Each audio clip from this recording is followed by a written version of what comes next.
El tema que tengo para el día de hoy, que el Señor me ha regalado para el día de hoy, se titula ¿Cuándo se manifiesta Dios? ¿Cuándo se manifiesta Dios? Y esa es la pregunta que yo busco responder en la mañana de hoy. ¿Cuándo se manifiesta Dios? ¿Cuándo se hace Dios visible para nuestras vidas? ¿Cuándo se materializa, se tangibiliza el Dios invisible, el Dios espiritual, el Dios espíritu, el Dios eterno en nuestra realidad y en nuestra cotidianidad?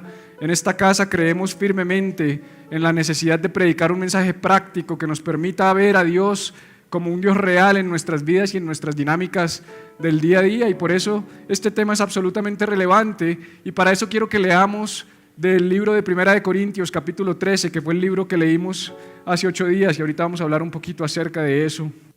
Dice el apóstol Pablo lo siguiente, dice: si yo hablase lenguas humanas y angélicas y no tengo amor, vengo a ser como metal que resuena o címbalo que retiñe. Y si tuviese profecía y entendiese todos los misterios y toda ciencia y tuviese toda la fe, de tal manera que trasladase los montes y no tengo amor, nada soy. Y si repartiese todos mis bienes para dar de comer a los pobres y si entregase mi cuerpo para ser quemado y no tengo amor, de nada me sirve. Continúa diciendo: el amor es sufrido, es benigno. El amor no tiene envidia, el amor no es jactancioso, no se envanece, no hace nada indebido, no busca lo suyo, no se irrita, no guarda rencor, no se goza de la injusticia, mas se goza de la verdad.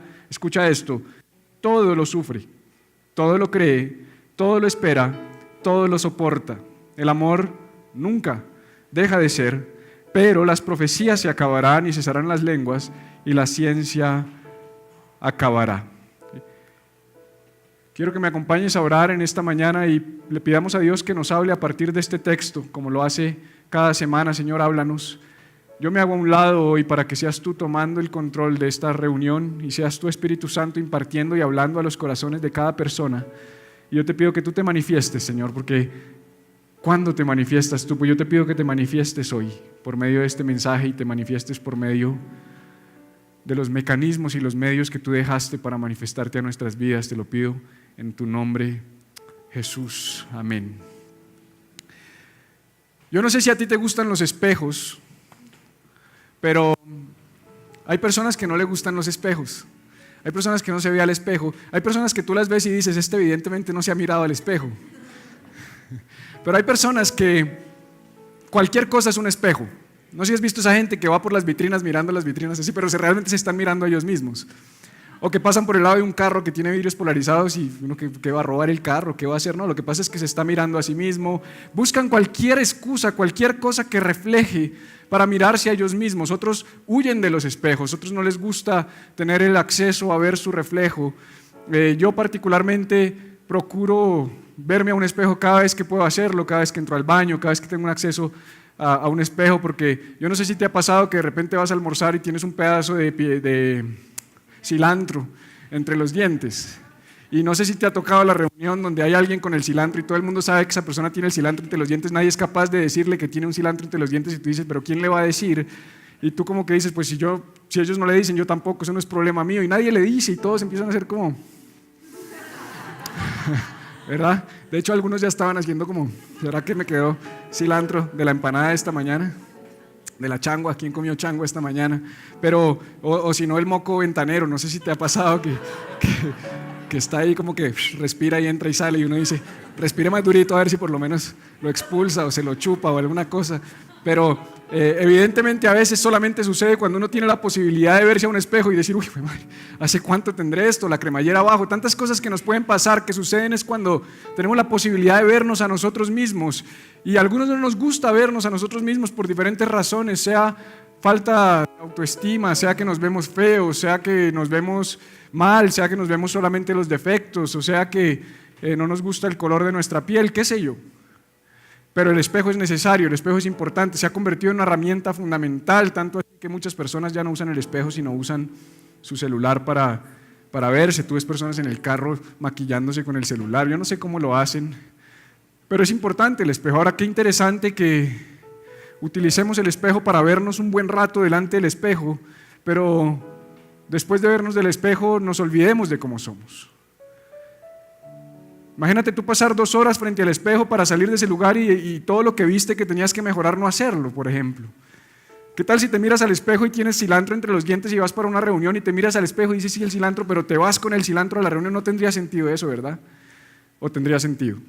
No tendría ningún sentido que tú veas un defecto o algo que necesitas corregir y no lo hagas. Y eso es lo que nos dice el apóstol Santiago cuando leemos en Santiago 1, capítulo 22 o 23 y 24. El apóstol Santiago, hermano de Jesús, dice lo siguiente, dice: porque si alguno es oidor de la palabra, pero no hacedor de ella, es semejante al hombre que se considera en un espejo su rostro natural, porque él se considera a sí mismo y se va, y luego se olvida cómo era.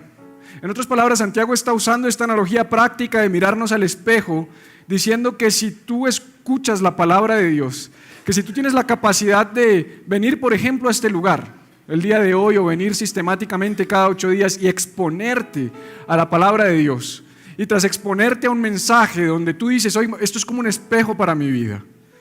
Porque cuando yo recibo este mensaje, yo tengo 2 opciones. En las iglesias pasan una de 2 cosas, yo no sé si tú has visto, pero cuando uno enseña un mensaje, por ejemplo, como el que yo voy a enseñarte en el día de hoy, las personas tienen 2 opciones.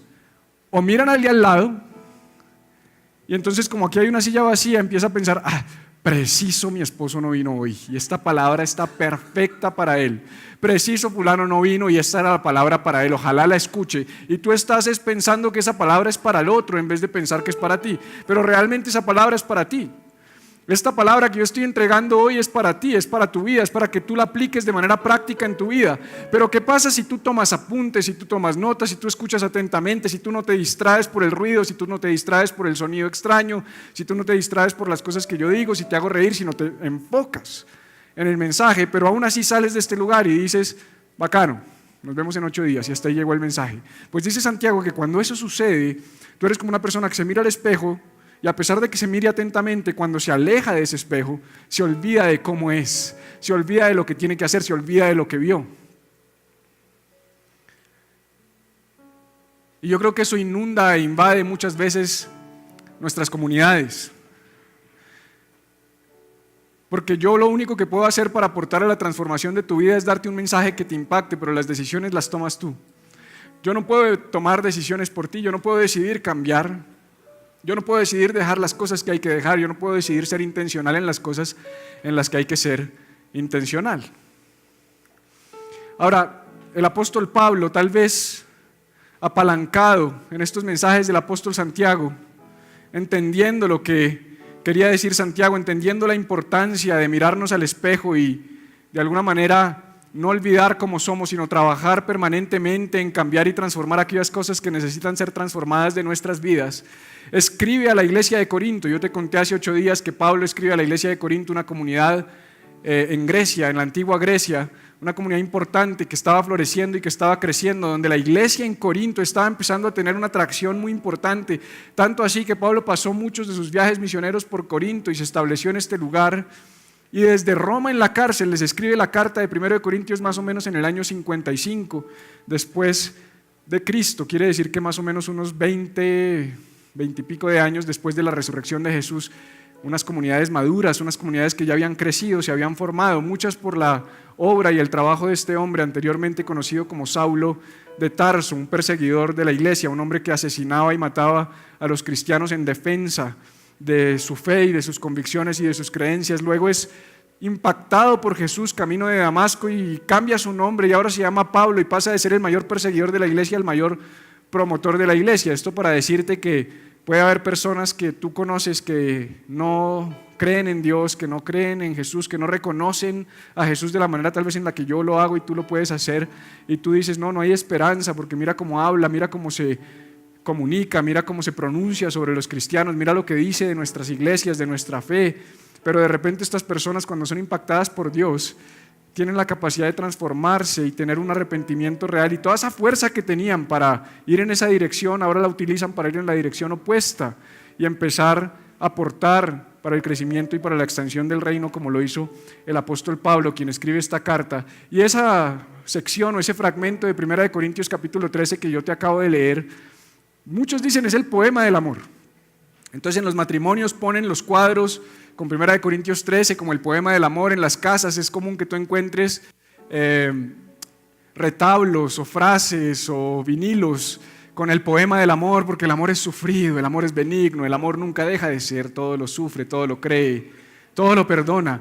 Y es un poema hermoso, pero realmente aprendimos, y quiero enfatizar sobre este punto que hablamos hace 8 días, que esto, lejos de ser un poema, es una respuesta, una realidad que había llegado a los oídos de Pablo, porque acuérdate que Pablo está preso en Roma, pero a él le llegan mensajes, a él le llegan cartas, a él vienen a visitarlo algunos miembros de estas comunidades y le dicen: mira, en la iglesia de Corinto está pasando esto, en la iglesia de Éfeso está pasando esto, en la iglesia de Filipo está pasando esto, en Galacia está pasando esto, y así cada una de las comunidades. Y en algún momento le llega un mensaje sobre la iglesia de Corintios, que es lo que desata la necesidad de Pablo de escribir un mensaje que, lejos de ser un poema de amor, es una reprensión, es una corrección, es una advertencia sobre su estilo de vida, es una advertencia sobre la forma como se están comportando. Yo te he dicho muchas veces que el cristianismo, desde mi perspectiva, no tiene nada que ver con comportarse bien, sino tiene que ver con ¿qué? Con amar bien.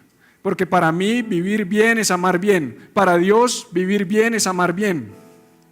El código de conducta correcto se resume en el amor. Pero Pablo empieza a reprender unos comportamientos y unas actitudes que quizás él empieza a evidenciar en estas comunidades. Y yo creo que lo que a Pablo le dijeron es: Pablo, la iglesia de Corinto está llena de celos, está llena de maldad, está llena de envidia, de orgullo, de vanidad, de egoísmo, de jactancia, de ira, de rencor, de injusticia, de mentiras. Tal vez hay falta de fe. Y tal vez tú dices: pero ¿de dónde tú sacas eso a partir de ese texto? Bueno, pues precisamente si leemos 1 Corintios capítulo 13, versículos 4 al 8, te vas a dar cuenta que lo que Pablo está diciendo que es el amor es contrario quizás a las conductas y a las actitudes que esta iglesia estaba teniendo. Él dice: el amor es sufrido, el amor es benigno, el amor no tiene envidia, el amor no es jactancioso, no se envanece, no hace nada indebido, no busca lo suyo, no se irrita, no guarda rencor, no se goza de la injusticia, mas se goza de la verdad. Todo lo sufre, todo lo cree, todo lo espera, todo lo soporta. El amor nunca deja de ser. ¿No te llama la atención esa palabra todo, esa palabra nunca? ¿No te parece que esos absolutos son como utópicos? ¿No te parece que esos absolutos son como imposibles? Yo no sé qué produce en ti escuchar este texto. Si tú dices: ay, qué poema tan hermoso, o dices: perdóname, si yo tengo que vivir bajo el amor de Dios, y la definición del amor de Dios me la da Pablo y me dice que el amor es esto, que el amor es bueno, que el amor no tiene envidia, que el amor no se jacta, que el amor no hace nada indebido, que no busca lo suyo, que no se irrita, que no guarda rencor, que no se goza de las injusticias, que se goza de la verdad, que sufre todo. Te amo tanto que estoy dispuesto a sufrirlo todo. ¿Cuándo fue la última vez que le dijiste eso a alguien que amas? Lo que me hagas, estoy dispuesto a sufrirlo. Te creo todo lo que me digas. Estoy esperando cualquier cosa de ti. Soportaré cualquier cosa. Todo lo soportaré. Cuando yo escucho eso, yo digo: esto es imposible. Para mí eso es imposible. O sea, cuando yo escucho esto, y si yo te dijera hoy: iglesia, tú tienes que tener esta clase de amor, tienes que salir de este lugar y amar de esa manera, yo no sé, pero a mí me generaría frustración. A mí saber que yo tengo que producir esta clase de amor me frustraría. Yo diría: pero yo no puedo. A mí me parecería imposible poder producir este tipo de amor. A mí me parecería muy difícil poder tener ese amor. ¿A ti no? Ahora, el tema es que ese amor, el amor de Dios, el amor del que está hablando Pablo, no es el amor de los seres humanos. Porque en las Escrituras, especialmente a raíz del hebreo, recuerda que estos hombres eran judíos y su idioma principal, su lenguaje o su lengua nativa era el hebreo. Ellos hablaban griego porque en ese tiempo El griego era la lengua que predominaba en el Imperio Romano y escribieron en griego, pero ellos se apalancaban en palabras hebreas que para ellos eran muy, muy significativas, que tenían un significado muy profundo, y la palabra para amor que Pablo está utilizando es la palabra ágape. El amor que tú y yo podemos sentir es un amor fileo. El amor fileo es un amor romántico. El amor fileo es un amor emocional. El amor fileo es el amor de amigos. El amor fileo es el amor sentimental. Es el amor que toca las emociones. Parece ser que ni siquiera en el amor fileo la comunidad de Corinto estaba pudiendo avanzar. El amor fileo es el amor cortés. El amor fileo es el amor respetuoso. El amor fileo es el amor que dice cosas bonitas. Ese es el amor del que hablan las canciones. Ese es el amor del que tratan las películas y las series y las novelas. Ese es el que nos gusta. Ese es el amor del despecho, ese es el amor de los novios. Pero hay un amor que es más grande que ese, que tú y yo no tenemos la capacidad de producir. El amor fileo es el amor que tú y yo podemos producir. Cuando tú ves a alguien que te gusta, es natural que tú puedas decir me gustas. No te cuesta. ¿O no? O si te cuesta decirle me gustas a alguien que te gusta, estás mal. Si te cuesta decirle cosas bonitas a alguien que te pone maripositas en el estómago, estás mal. Porque eso es natural en nosotros. Lo que pasa es que por eso los matrimonios cambian tanto con el tiempo. Porque cuando uno se está enamorando, cuando uno está en ese amor romántico, con el amor fileo es muy fácil. Pero 30 años después, cuando todo se ha caído, cuando el espejo ya no es tan bondadoso, es terrible, dice alguien, es difícil, es diferente. Gloria a Dios por los cirujanos plásticos. Te puedes engallar. Ahora, el amor ágape. El amor ágape no nace en nosotros, es un amor que nace en Dios, que nace en el corazón de Dios. La pregunta es, ¿está Pablo enunciando una lista de comportamientos correctos? ¿Será que en 1 Corintios 13, del 4 al 8, lo que Pablo está diciendo es tú tienes que comportarte de esta manera? ¿Tú tienes que amar de esta manera? ¿Será que esa es una lista de comportamiento? ¿Será que lo que Pablo está diciendo es a los corintios es ustedes tienen que amar de esta manera? Porque te acuerdas que él decía, si yo hablase lenguas angelicales, si hablase lenguas humanas, si yo conociere todo misterio, toda ciencia, si yo tuviera fe de manera que trasladase cualquier monte y no tengo amor, él dijo, nada gano, de nada me sirve, nada soy, vengo a ser como un metal que resuena, como un címbalo que retiñe. Y describe el amor. En otras palabras, ¿será que lo que Pablo está diciendo es tú tienes que comportarte de esta manera y amar de esta manera para no ser ese metal que resuena? Yo creo que no, y te voy a decir por qué no. Porque el mismo Pablo que escribe a los corintios este poema, o esta carta, o esta reprensión, escribe más adelante, en Romanos capítulo 7, versículos 19, y esto lo hemos leído, donde está uno de los dilemas de Pablo. Aquí ya no le está escribiendo a los corintios, aquí le está escribiendo a los romanos. Fíjate algo, la carta de 1 Corintios, Pablo la escribió desde Roma en la cárcel en el año 55. Ese poema lo escribió en el año 55 desde la cárcel, donde les dice el amor es sufrido, es benigno, todo lo puede, todo lo cree, todo lo soporta. 2 años más tarde o 3 años más tarde sale de la cárcel, vuelve a Corinto, este era el corazón de Pablo. O sea, él sale de la cárcel a visitarlos. ¿Sabes por qué estaba en la cárcel? Por predicar el evangelio. ¿Y sabes qué sale de la cárcel a hacer? Predicar el evangelio. Y vuelve a Corinto, y cuando así era Pablo, yo no entiendo a Pablo. O sea, Pablo estaba en Roma, en la cárcel, sale de la cárcel de Roma y se va para Corinto. Desde Roma le escribe a los corintios y cuando sale de la cárcel se va para Corinto. Yo me imagino a ver si lo que les escribió les sirvió para algo. Y cuando llega a Corinto, adivina qué hace. Se sienta a escribir a la iglesia de Roma. Yo me imagino que es como esas personas con las que tú sales a un restaurante. ¿Has salido con alguien a un restaurante que todo el tiempo está en el chat y le dices, oye, ¿para qué viniste si estás en el chat? Así era Pablo. Llegaba a Corinto y empezaba a escribir a los de Roma. Llegaba a Roma, empezaba a escribir a los de Corinto.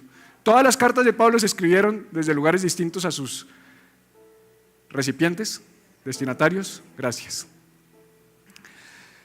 Y le escribe desde Corinto a la iglesia de Roma, tal vez la iglesia más importante de la iglesia primitiva, porque Roma era una ciudad de 1 millón de habitantes. Yo te he contado que Roma fue la primera gran metrópolis. La primera ciudad en llegar a 1 millón de habitantes en la historia de la humanidad fue Roma. De ahí salió el Imperio Romano.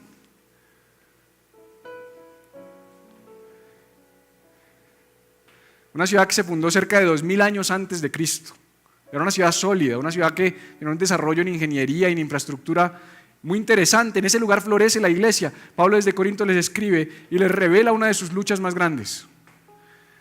Me llama la atención que la iglesia más grande, más importante, más imponente, Pablo les revela sus mayores luchas. Que lo hubiera hecho con la de Galacia, que lo hubiera hecho con los de Filipenses, pero coge y le manda a los de Roma y les revela su mayor lucha. Les dice, porque hacer el bien que quiero, no puedo, sino el mal que no quiero, eso hago. El hombre que escribió 1 Corintios 13, donde dijo, el amor es esto, después dice, el amor es todo eso, y yo quiero hacer eso, pues no puedo. No puedo. Pablo, el que lo escribió, está diciendo, no puedo. Antes el mal que no quiero, eso hago. Ese rencor, esa envidia, esa jactancia, esa arrogancia, esos celos, esa injusticia que los de Corinto estaban viviendo, aquí Pablo le está diciendo a los de Roma, yo lucho con eso. Me cuesta, no puedo. Es difícil. Pero entonces ponte de acuerdo, Pablo, me dejas aquí un poema de lo que debería ser el amor y después me dices que tú mismo no puedes hacerlo. Por eso a mí me gusta lo que somos en esta comunidad. Porque aquí somos reales, somos genuinos, somos de verdad, ¿sí o no? O sea, tú me ves toda la semana que hemos estado trabajando en este asunto, tú me ves como soy. Y como me ves ahí, me ves aquí, ¿o no es así? Somos reales. Pero si yo me paro aquí a decir, tienes que amar, iglesia, si no el Señor te va a condenar y va a venir fuego del cielo y te tienes que estar arrepentido cuando Él venga y cuidado te coge mal parado, ¿no? Nos quemamos todos, de aquí para abajo, se me chamusca la barba. No, ven, quédate quieto ahí.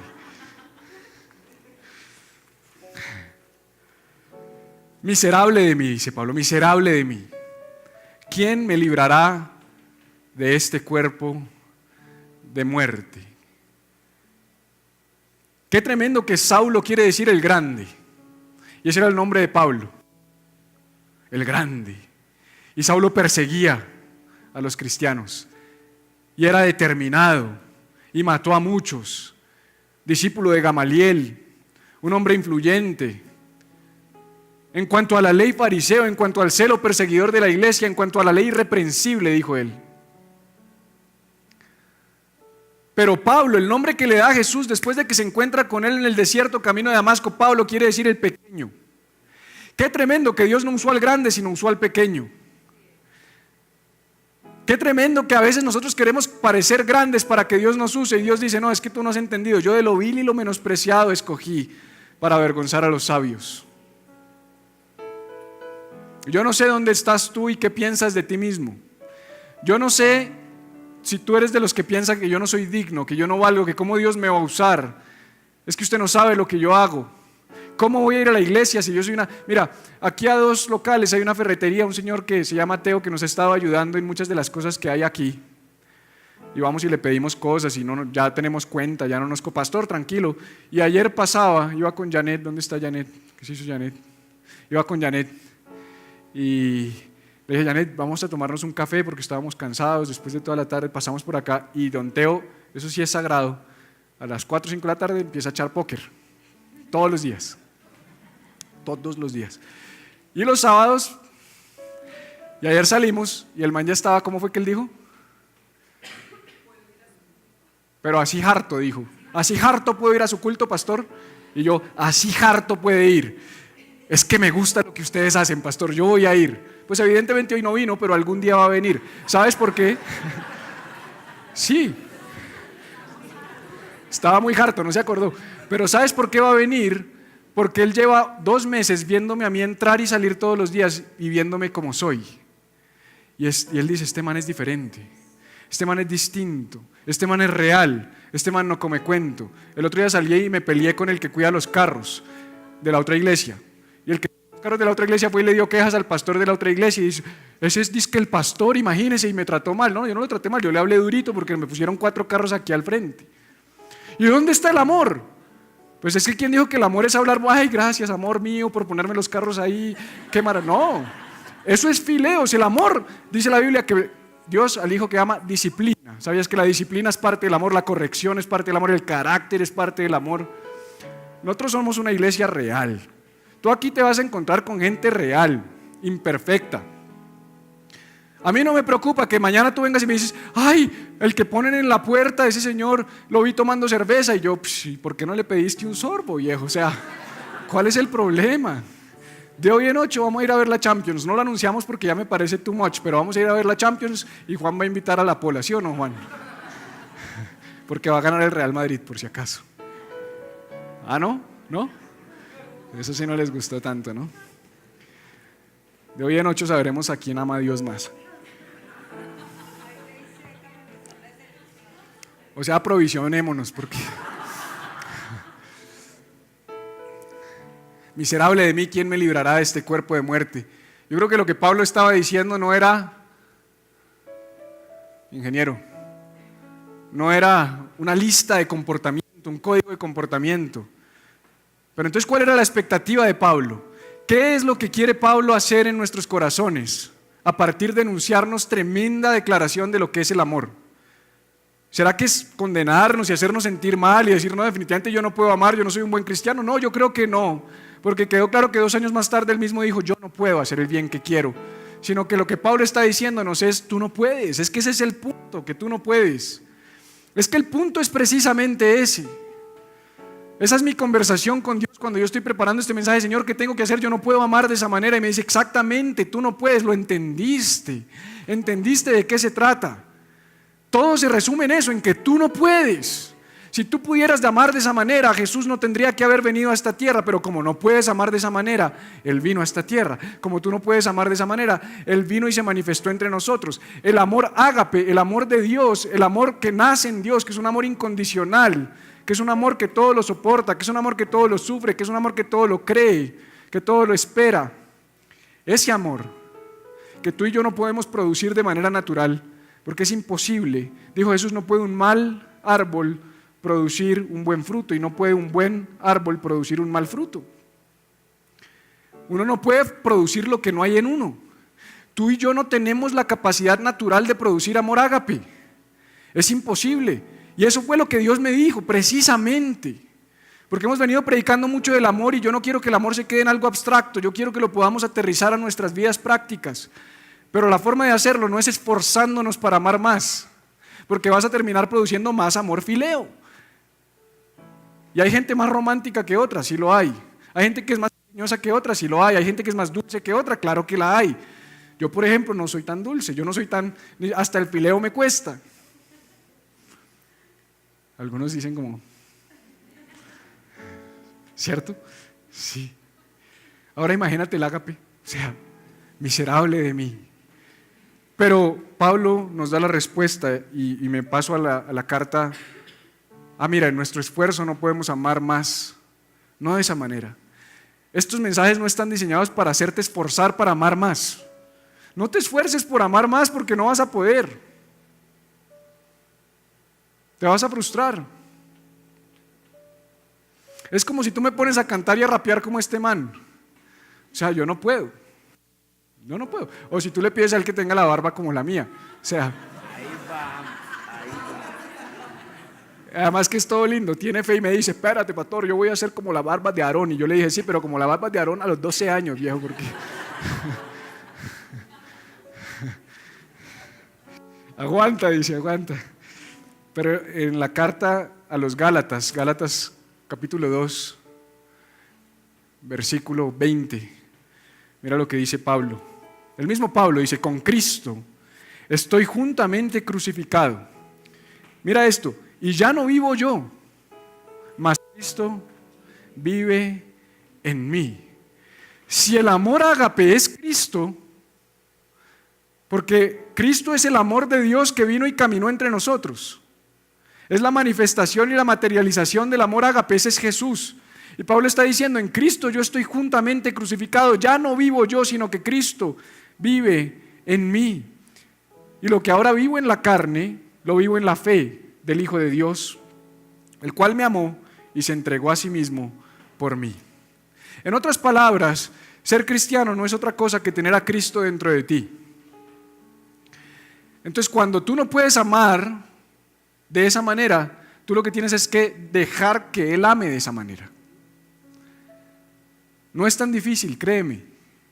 Llega un momento donde tú aprendes a permitir que Dios ame a través tuyo. Si tú sigues esforzándote por amar, si tú sigues tratando de hacerlo en tus fuerzas, tú estás bloqueando la posibilidad de que Cristo opere a través tuyo. Cada vez que tú tratas de hacerlo por ti mismo, cada vez que tú tratas de hacerlo en tus fuerzas, estás diciéndole, Jesús, quédate ahí que yo puedo. Es que cuando decimos que la vida cristiana se trata de rendición absoluta a los pies de Cristo, esa rendición es eso. Es decir, no puedo. Soy miserable. No puedo amar de esa manera. Cuando tú lo reconoces y dices, pero tú sí puedes. Tú puedes amar de esa manera a través mío. Eso empieza a cambiar todo en tu vida.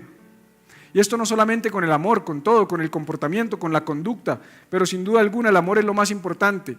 Y mira lo que dice Primera de Juan, y aquí ya estamos a punto de terminar, donde terminamos la serie Soy amigo de Dios, hace unas semanas. Y voy a volver a donde terminó esta serie. En Primera de Juan, capítulo 4, el apóstol Juan salta a decir lo siguiente: amados,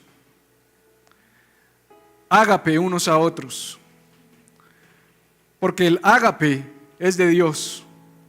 Todo aquel que ágape es nacido de Dios y conoce a Dios. El que no ágape no ha conocido a Dios, porque Dios es ágape. En esto se mostró el ágape de Dios para con nosotros, en que Dios envió a su Hijo unigénito al mundo para que vivamos por Él. ¿Estás viendo? El ágape se manifestó en que Dios envió a su Hijo vino, el ágape vino a esta tierra. En esto consiste el ágape. No en que nosotros hayamos ágape a Dios, porque no podemos, porque nosotros no podemos producir ese amor, sino en que Él nos ágape a nosotros y envió a su Hijo en propiciación por nuestros pecados. Amados, si Dios nos ágape así, debemos también nosotros ágape unos a otros. Si Dios te ágape, tú debes ágape al otro. Nadie ha visto jamás a Dios. Nadie ha visto jamás a Dios.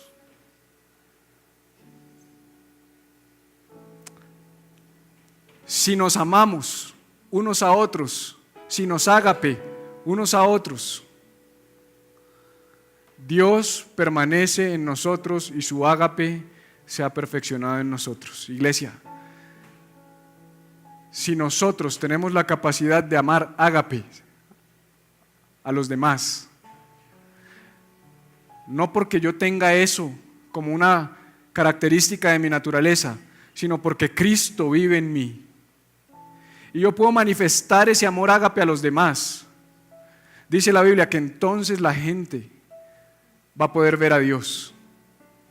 En otras palabras, si Dios es amor, porque fue lo que acabamos de leer, Dios es amor, Dios se manifiesta cuando tú amas. ¿No te parece eso poderoso? ¿No te parece poderoso saber que tú tienes la capacidad de hacer manifiesto a Dios en la vida de otros? Te tengo una noticia, yo nunca he visto a Dios. Yo llevo 20 años expuesto al cristianismo, a todas las formas de cristianismo.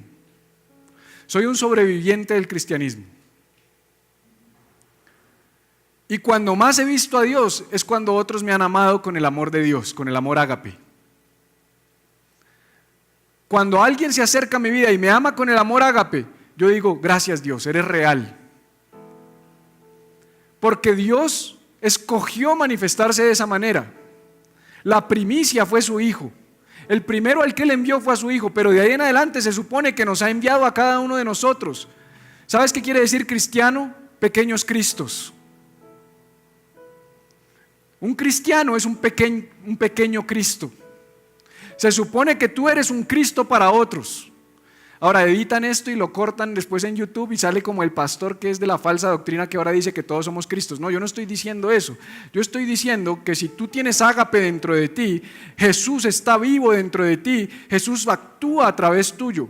Y cuando tú amas a otra persona con el amor ágape, con el amor que todo lo cree, que es benigno, que no tiene envidia, que no es jactancioso, que no busca lo suyo, que no hace nada indebido, cuando tú logras amar de esa manera a otras personas, esas personas pueden decir: Dios existe. Dios es real.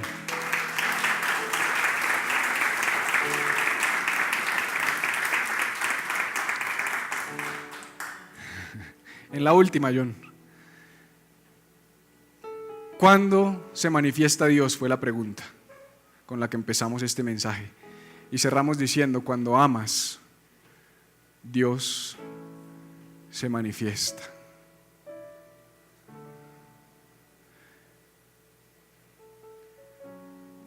La gente dice que Dios no existe. Y yo creo que la iglesia tiene responsabilidad en eso. Porque si la iglesia amara de verdad, la gente diría: Dios existe. Si nosotros como iglesia dejamos de juzgar y de señalar y de criticar y empezamos a amar de manera incondicional a toda la gente que está fuera de las paredes de la iglesia, de lo que llamamos iglesia, esas personas que dicen Dios no existe, cuando se topen con el amor de Dios en ti, van a decir: Dios sí existe. No es tu predicación, no es tu conocimiento, no es tu teología, no es tu doctrina, no son las luces, no es el sonido. Esto es para ti. Esto no es para ellos. Esto no lo hacemos para que la gente venga porque allá hay buen sonido. Esto lo hacemos para que tú estés cómodo.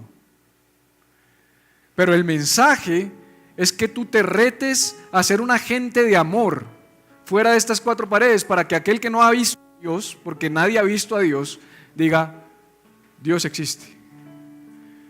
Y entonces vengan a la iglesia porque dicen: yo he visto algo en ti. Difícilmente te van a decir: oye, eso que escribiste el otro día en Facebook me gustó y me gustaría aprender más de eso. No, van a decir: oye, yo te veo feliz, oye, yo veo que amas, oye, yo veo que ahora hay algo distinto en ti. Y cuando la gente ve el amor de Dios en ti, entonces Dios se manifiesta a sus vidas. Nosotros debemos ser una comunidad y una iglesia que ame con ese amor ágape, que tenga la capacidad de amar de una manera real, que tomemos esas palabras de Pablo y las tomemos para nosotros, porque no eran para la iglesia de Corinto, eran para ti, eran para mí. Tal vez eso no lo sabía Pablo, tal vez él no sabía cuando estaba preso en Roma que esas palabras llegarían a nuestra vida hoy. Pero lo que Dios está diciendo es: para que puedas amar de esa manera, tienes que permitir que Cristo viva en ti. ¿Y sabías que para que Cristo viva en ti no tienes que hacer nada? No tienes que comportarte de una manera para que Él viva en ti. No, es que yo soy una porquería y ¿cómo va a vivir Cristo en mí? Pero si eso fue lo que dijo Pablo: hacer el bien que quiero no puedo, el mal que no quiero eso hago, miserable de mí, ¿quién me librará de este cuerpo de muerte? ¿Y qué dijo? Gracias doy a Jesucristo. Gracias porque Él vive en mí. Él es el que saca la basura de mi vida. Él es el que trabaja dentro de mí. Él es el que obra dentro de mí. Él es el que obra de adentro hacia afuera. Él hace lo que yo no puedo hacer. Yo no me tengo que poner de una manera para que Él venga a mi vida. Él viene a mi vida en la condición en la que yo estoy y empieza a transformarme. Y con ese amor nosotros debemos acercarnos a todo aquel que no lo conoce. Quiero invitarte a estar en pie, iglesia, en esta mañana. Y antes de irnos,